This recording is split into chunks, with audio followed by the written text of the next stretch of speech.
السلام علیکم ورحمۃ اللہ وبرکاتہ۔ نحمدہ ونصلی ونسلم علی حبیبہ الکریم، اما بعد فاعوذ باللہ من الشیطان الرجیم، بسم اللہ الرحمن الرحیم۔ فاسألوا اہل الذکر ان کنتم لا تعلمون، صدق اللہ العظیم۔ Islamic information centre registered Islamic information centre registered Hyderabad کی جانب سے انفرادی شان کے پروگرام تحقیقی محادثہ کے حوالے سے 2 بلکہ 3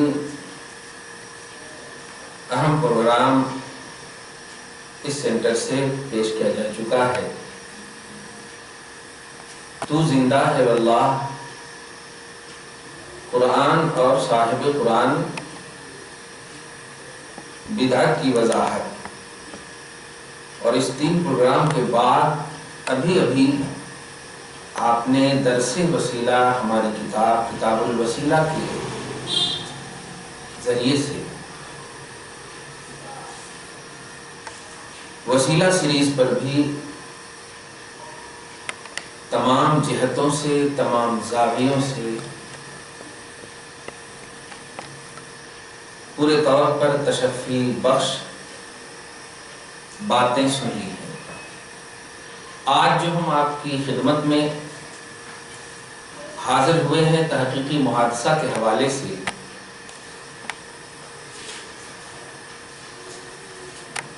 ربیع الاول شریف میں ہماری ایک کتاب نکلی، کمالات مصطفیٰ۔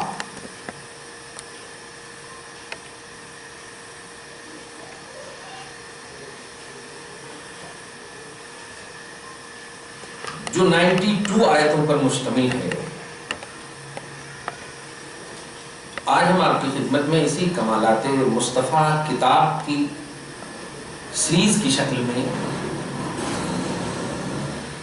درس کے آئینے میں حاضر خدمت ہوئے ہیں۔ توجہ سے آپ سماعت فرمائیں۔ حضور رحمت للعالمین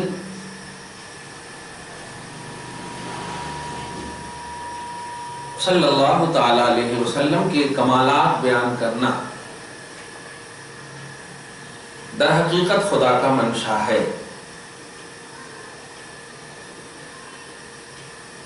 اسی سنت الہیہ کے پیش نظر کتاب لکھی گئی، اور اس کتاب کو ویڈیو کی شکل میں آپ کے سامنے پیش کرنے کی سعادت حاصل کی جا رہی ہے۔ آج جبکہ پرنٹ میڈیا اور الیکٹرانک میڈیا نے ہر طرح سے انسانی ذہن و دماغ کو اپنی جانب اٹریکٹ کر لیا ہے، متوجہ کر لیا ہے، اور اس کے مثبت اثرات سے کہیں زیادہ منفی اثرات نظر آ رہے ہیں۔ ہر کوئی نیٹ کے ذریعے اسلام کو سیکھنے کی مکمل کوشش کر رہا ہے، اور کچھ ایسے ویب سائٹس ہیں جو بنام اسلام، روح اسلام کے خلاف مواد اپلوڈ کر کے یہودیت کو فروغ دے رہے ہیں اور فروغ دیا جا رہا ہے۔ ہماری بھولی بھالی خاص طور سے نوجوان نسلیں ان کے دھوکے اور دام فریب میں پھنستی چلی جائے، اور کمالات مصطفیٰ جو ایمان کا حصہ ہے، بلکہ ایمان ہے، دور سے دور تک چلی جا رہی ہے، منحرف ہوتی نظر آ رہی ہے۔ بس اسی پہلو کو نگاہ میں رکھتے ہوئے محمد، جن کا عددی نمبر 92 ہے، میم کا 40 ہے، ہا کا 8 ہے، پھر میم کا 40 ہے اور دال کا 4 ہے، سب کو ملائیں گے تو 92 ہوگا۔ حصول برکات کی خاطر محمد صلی اللہ علیہ وسلم کے کمالات بیان کرنے کی اپنی استطاعت کے مطابق کوشش کی ہے میں نے۔ اللہ تعالیٰ قبول فرمائے۔ آج ویڈیو کی شکل میں آپ کی خدمت میں حاضر ہے، توجہ سے آپ سماعت کریں۔ 92 آیت ہے۔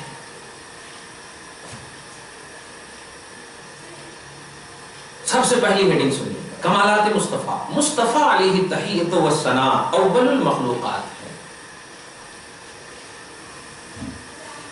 خالص قرآنی آیتوں پر جب دلائل آپ کے سامنے آ جائیں تو چونکہ قرآن کی کسی بھی آیت کو ضعیف کہا نہیں جا سکتا، حدیث کے پہلو میں ضعیف کا پہلو ہو سکتا ہے کوالٹی کے اعتبار سے، یہ ضعیف ہے، غریب ہے وغیرہ، اور قرآن تو آل ان آل کمی ہی کمی ہے، متواتر ہی متواتر ہے، صحیح ہی صحیح ہے۔ حضور پہلی کوالٹی ہے، مخلوق کی پہلی کوالٹی، سب سے پہلے اللہ نے حضور کو پیدا فرمایا۔ اس کی دلیل سنیے قرآن سے۔ اللہ سبحانہ فرماتا ہے سورہ انعام آیت نمبر 164 میں وَأَنَا أَوَّلُ الْمُسْلِمِينَ، ترجمہ، اور میں سب سے پہلا مسلمان ہوں۔ کیوں سب سے پہلا مسلمان ہوں؟ میں نے تفسیر خزائن العرفان علامہ مراد آبادی علیہ رحمۃ الرضوان کے حوالے سے یہ ثابت کیا ہے، آپ بھی سماعت کریں کہ آپ سید عالم صلی اللہ علیہ وسلم اول المخلوقات ہیں، اور جب اول المخلوقات آپ ہیں تو اول المسلمین بھی آپ ہوئے، سب سے پہلے مخلوقات تو آپ پہلے مسلمان۔ قرآن کی اس آیت سے صراحتاً آیت نمبر 164 سورہ انعام تو حضور کا اول مخلوق ہونا ثابت ہوتا ہے۔ اب توجہ دیجیے، اس دعویٰ کی دوسری دلیل کہ حضور پہلی مخلوق ہے، اصل اس میں یہ کتاب بھی پس منظر اس کا یہ ہے، جیسے میں نے کچھ بھی بتا دیا۔ اب اس پر ایک سوال یہ ہوتا ہے کہ جو حدیث کے حوالے سے سب سے پہلے اللہ تعالیٰ نے قلم کو پیدا کیا، میں اس کی وضاحت ابھی کر دوں گا جب اس دلیل ختم ہوگی، تو آپ پہلے دلیل سنیے۔ دلیل نمبر 2، قُلْ إِنْ كَانَ لِلرَّحْمَنِ وَلَدٌ فَأَنَا أَوَّلُ الْعَابِدِينَ، سورہ الزخرف آیت نمبر 81۔ اللہ سبحانہ فرماتا، اے حبیب مکرم آپ ارشاد فرمائیے کہ اگر بفرض محال رحمان کے کوئی بچہ ہوتا تو سب سے پہلے پوجنے والا میں ہوتا۔ یہ آیت کا ترجمہ ہوتا۔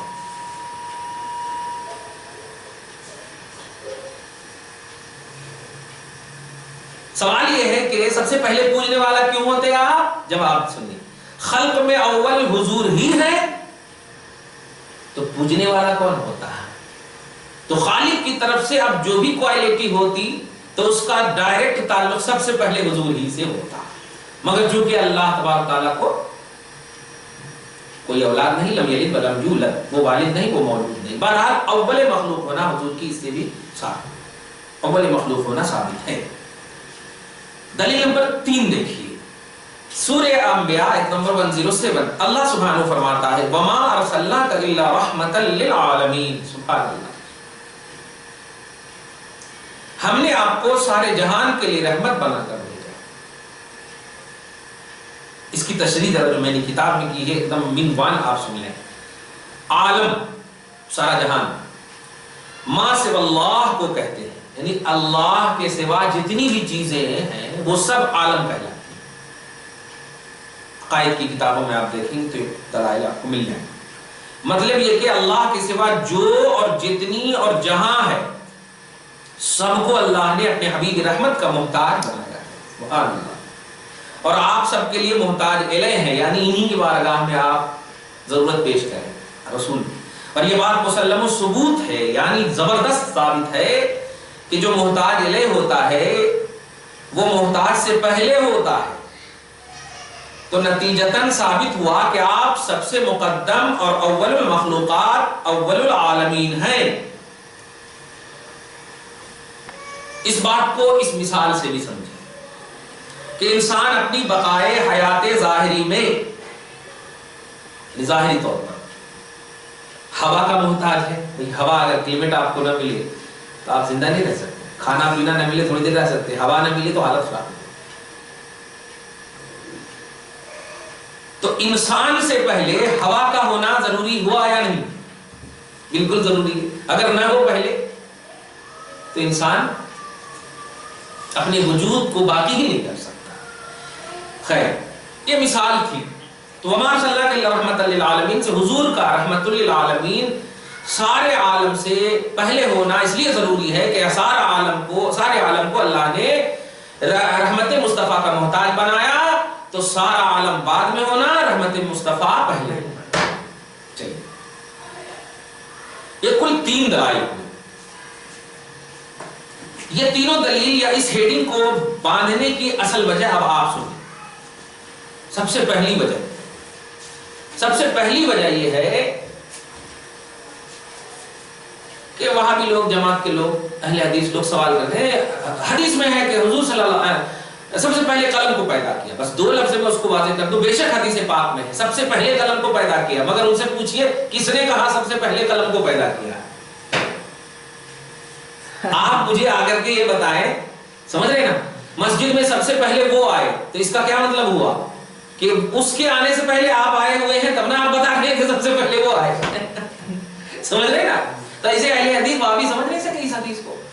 اللہ کے رسول فرما رہے ہیں کہ سب سے پہلے قلم کو پیدا کیا، تو قلم کی پیدائش سے پہلے رسول ہوں گے تب نہ فرمائیں گے؟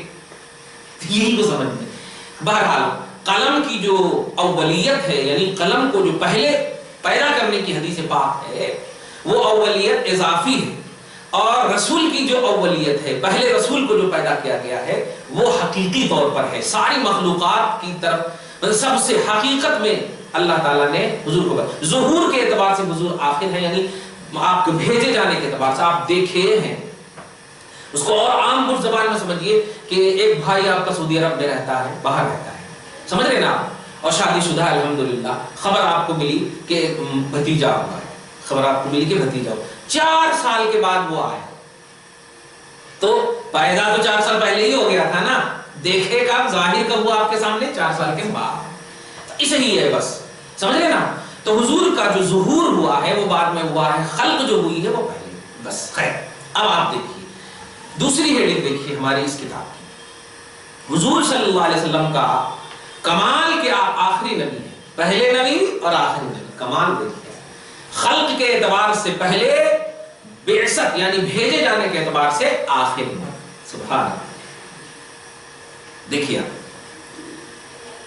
تو سلسلہ کے اعتبار سے ہیڈنگ تو وہ ہے، مگر آیت چونکہ 92 آپ کو بتایا میں نے، تو سلسلہ کے اعتبار سے آیت نمبر 4 ہے۔ ما كان محمد ابا احد من رجالكم ولكن رسول الله وخاتم النبيين وكان الله بكل شيء عليما۔ سورہ احزاب آیت نمبر 40، اللہ سبحانہ فرماتا ہے، ترجمہ سنیے، محمد تمہارے مردوں میں کسی کے باپ نہیں، ہاں اللہ کے رسول ہیں اور سب نبیوں میں پچھلے، اور سب کچھ جانتا ہے، اور اللہ سب کچھ جانتا ہے۔ اس کی تفسیر جو کتاب میں ہے آپ میزبان سنیے۔ آیت کریمہ صراحتاً آپ صلی اللہ علیہ وسلم کے آخر الانبیاء ہونے پر دلیل ہے، یعنی نبوت آپ پر ختم ہو گئی، آپ کی نبوت کے بعد کسی کو نبوت نہیں مل سکتی، حتیٰ کہ جب حضرت عیسیٰ علیہ السلام نازل ہوں گے تو اگرچہ آپ نبی ہیں، مگر نزول کے بعد شریعت محمدیہ پر عامل ہوں گے، عمل کرنے والے ہوں گے، اور اسی شریعت پر حکم فرمائیں گے، فیصلہ فرمائیں گے، اور کعبہ معظمہ آپ کا قبلہ ہوگا۔ حضور صلی اللہ علیہ وسلم کا آخر الانبیاء ہونا قطعی ہے، بڑی اوتھنٹک ہے، قرآن بھی ناطق ہے، اور صحاح کی بکثرت احادیث جو حد تواتر کا مطلب ایسی بات جس پر جھوٹ کا مطلب شک تک نہ ہو، وہم تک نہ ہو، حد تواتر کو پہنچتی ہے، ان سب سے ثابت ہے کہ حضور صلی اللہ علیہ وسلم سب سے پچھلے نبی ہیں، آپ کے بعد کوئی نبی ہونے والا نہیں۔ لہذا دیکھیے گا تحذیر الناس، بانی دارالعلوم دیوبند قاسم ناناتوی جو کہے ہیں کہ نبی کے بعد بھی اگر کوئی نبی آ جائے تب بھی حضور کے آخری نبی ہونے میں کوئی فرق نہیں ہوگا، معاذ اللہ رب العالمین، صد بار معاذ اللہ۔ خیر، اس کا رد میں نے بہت پہلے کر دیا ہے، آج ہی دیکھیے اس آیت میں۔ لہٰذا جو حضور کی نبوت کے بعد کسی اور کو نبوت ملنا کسی بھی زاویے سے، اس نے کہا ہے کہ نہیں، جو بھی آئیں گے نا وہ حضور ہی کے تحت ہوں گے۔ ابے حضور ہی کے تحت ہوں گے یہ کیسا؟ جب آئیں گے ہی نہیں تو تحت کیسے ہوں گے؟ اللہ نے کہہ دیا دی اینڈ، اب نبوت کا سلسلہ ختم، تو اب آئیں گے کیسے؟ لہذا کسی بھی زاویے سے نبوت کو ماننا وہ در حقیقت ختم نبوت کا منکر ہوگا ماننے والا، اور ماننا کفر ہوگا، اور انکار کفر ہے، خارج اسلام ہوگا، اسلام سے خارج کر دینے والا عقیدہ ہوگا۔ لہذا اس عقیدے سے ہم سب کو ہمیشہ باخبر رہنا چاہیے۔ جو میں نے ابھی کتاب کا حوالہ دیا تحذیر الناس میں، قاسم نانوتوی نے ایسا لکھا ہے۔ اللہ تعالیٰ اہل سنت والجماعت کے علماء کو سلامت رکھے اور ان کے پیروکار کو بھی سلامت رکھے۔ خیر، سلسلہ کے اعتبار سے آیت نمبر 5 ہے، اور اس آخری نبی ہونے کے دعویٰ کی دوسری دلیل سنیے۔ اللہ سبحانہ فرماتا الیوم اکملت لکم دینکم، سورہ مائدہ آیت نمبر 3، اللہ سبحانہ فرماتا آج میں نے تمہارے لیے تمہارا دین کامل کر دیا۔ دین کے کامل کرنے کا مطلب یہ ہے کہ پچھلی شریعتوں کی طرح یہ شریعت منسوخ نہیں ہوگی اور قیامت تک باقی رہے گی۔ تو ظاہر ہے جب کوئی نیا دین نہیں آئے گا، نیا مذہب نہیں آئے گا، نئی شریعت نہیں آئے گی، تو نیا نبی بھی نہیں آئے گا۔ چلیے، یہ دو دلیل آپ نے دیکھ لیا آخری نبی ہونے۔ اب تیسری ہیڈنگ سنیے ہماری اس کتاب کی، مصطفیٰ تمام کائنات کے رسول ہیں۔ سبحان، کیا کہنا ہے۔ دلیل سلسلہ کے اعتبار سے آیت نمبر 6، انی رسول اللہ علیکم جمیعا، سورہ اعراف آیت نمبر 158۔ ترجمہ، اے لوگو بے شک میں تم سب کی طرف اللہ کا رسول ہوں۔ آیت مبارکہ آپ صلی اللہ علیہ وسلم کے عموم رسالت کی کھلی دلیل ہے کہ آپ تمام خلق کے رسول ہیں، اور کل جہاں آپ کی امت۔ صحیح بخاری و مسلم میں حدیث شریف ہے کہ حضور علیہ الصلوۃ والسلام فرماتے ہیں 5 چیزیں مجھے ایسی عطا ہوئی ہیں جو مجھ سے پہلے کسی کو نہ ملی۔ نمبر 1، ہر نبی خاص قوم کی طرف مبعوث ہوئے، اور میں ہر سیاہ و سرخ یعنی کل جہاں کی طرف مبعوث فرمایا گیا۔ نمبر 2، میرے لیے غنیمتیں یعنی مال غنیمت حلال کی گئیں جبکہ مجھ سے پہلے کسی کے لیے حلال نہیں ہوئی تھی۔ نمبر 3، میرے لیے زمین پاک اور پاک کرنے والی قابل تیمم اور مسجد کی گئی، تو جس کسی کو کہیں نماز کا وقت آ لگے تو وہ وہیں پڑھ لے۔ نمبر 4، دشمن پر 1 ماہ کی مسافت تک میرا روب ڈال کر میری مدد فرمائی گئی۔ نمبر 5، اور مجھے شفاعت عنایت کی گئی۔ اور صحیح مسلم میں یہ بھی ہے کہ میں تمام خلق کی طرف رسول بنایا گیا، اور میرے ساتھ تمام انبیاء ختم کیے گئے، یعنی سلسلہ نبوت ختم کیا گیا۔ دیکھتے جائیں سلسلہ کے اعتبار سے آیت نمبر 7، تبارک الذی نزل الفرقان علی عبدہ لیکون للعالمین نذیرا، سورہ الفرقان آیت نمبر 1۔ ترجمہ، بڑی برکت والا ہے وہ جس نے اتارا قرآن اپنے مخصوص بندے حضرت محمد صلی اللہ علیہ وسلم پر، جو سارے جہاں کو ڈر سنانے والا ہو۔ اس آیت مقدسہ میں بھی حضور صلی اللہ علیہ وسلم کے عمومی رسالت کا بیان ہے کہ آپ تمام مخلوقات کی طرف رسول بنا کر بھیجے گئے، لہذا آپ کے بعد کوئی نیا نبی نہیں آ سکتا یا نبی آ ہی نہیں سکتا۔ سلسلہ کے اعتبار سے آیت نمبر 8، وما ارسلناک الا رحمۃ للعالمین، کیا کہنا اس سے بھی دیکھیے سورہ انبیاء آیت نمبر 107، اے حبیب معظم ہم نے آپ کو سارے جہانوں کے لیے رحمت بنا کر بھیجا۔ مفسر اعظم حضرت عبداللہ ابن عباس رضی اللہ تعالی عنہما نے اس آیت کی تفسیر میں فرمایا کہ حضور صلی اللہ علیہ وسلم کا رحمت ہونا عام ہے، ایمان والے کے لیے بھی اور اس کے لیے بھی جو ایمان نہ لائے، مومن کے لیے بھی۔ مومن کے لیے تو آپ دنیا اور آخرت دونوں میں رحمت ہیں، اور غیر مومن کے لیے آپ دنیا میں رحمت ہیں کہ آپ ہی کی بدولت تاخیر عذاب ہوئی، اور خسف یعنی دھسانا اور مسخ یعنی صورت بدلنا کے عذاب سے اٹھا دیے گئے۔ مزید تفصیلات کے لیے تفسیر روح البیان مذکورہ آیت کے تحت دیکھیے، یعنی یہ آیت جو سورہ انبیاء آیت نمبر 160۔ سلسلہ کے اعتبار سے آیت نمبر 9 دیکھیے، وما ارسلناک الا کافۃ للناس، سورہ سبا آیت نمبر 28۔ ترجمہ، اور اے حبیب مکرم ہم نے آپ کو تمام آدمیوں کو گھیرنے والی رسالت کے ساتھ بھیجا۔ اس آیت میں بھی کمال رسالت عامہ کا واضح ثبوت ہے کہ آپ صلی اللہ علیہ وسلم تمام خلق کے رسول ہیں، اور یہ مرتبہ خاص آپ ہی کا ہے۔ سلسلہ کے اعتبار سے آیت نمبر 10 دیکھیں، ان شانئک هو الابتر، سورہ الکوثر آیت نمبر 3۔ ترجمہ، اے حبیب بے شک آپ کا دشمن ہی ختم ہونے والا ہے، ان کی ہی نسل ختم ہوگی۔ کیوں نسل ان کی ختم ہوگی؟ بلکہ کیونکہ آپ کا سلسلہ قیامت تک جاری رہے گا۔ چونکہ ایسا کمال والا اللہ نے قیامت تک کسی کو بھیجا ہی نہیں اور بھیجے گا بھی نہیں، سلسلہ نبوت آپ پر ختم کر چکا ہے۔ خیر، اللہ تبارک و تعالی نہیں، یعنی آپ نے دیکھا کہ مصطفیٰ تمام کائنات کے رسول ہیں۔ اس سلسلے میں ہم نے آیت نمبر 6 سے لے کر آیت نمبر 10 تک یعنی کل 4 آیتیں ہم نے آپ کے سامنے پیش کی ہیں، اور آپ نے دیکھا کہ حضور صلی اللہ علیہ وسلم اتنے باکمال ہیں کہ آپ ساری کائنات کے لیے کوئی ایسا حصہ ہی نہیں ہے کائنات کا جو آپ صلی اللہ علیہ وسلم کی نبوت سے باہر ہو۔ سیکنڈ آپ ویڈیو میں انشاءاللہ دیکھیں کہ حضور صلی اللہ علیہ وسلم نور من نور اللہ ہے۔ یہ ہیڈنگ اس لیے میں نے باندھی ہے کہ توصیف الرحمن، معراج ربانی، ذاکر نائک وغیرہ اس کے مطلب منکر ہیں اور پرانی آیتوں سے مغالطہ دینا چاہتے ہیں۔ آپ انشاءاللہ دوسرے ویڈیو میں دیکھیں۔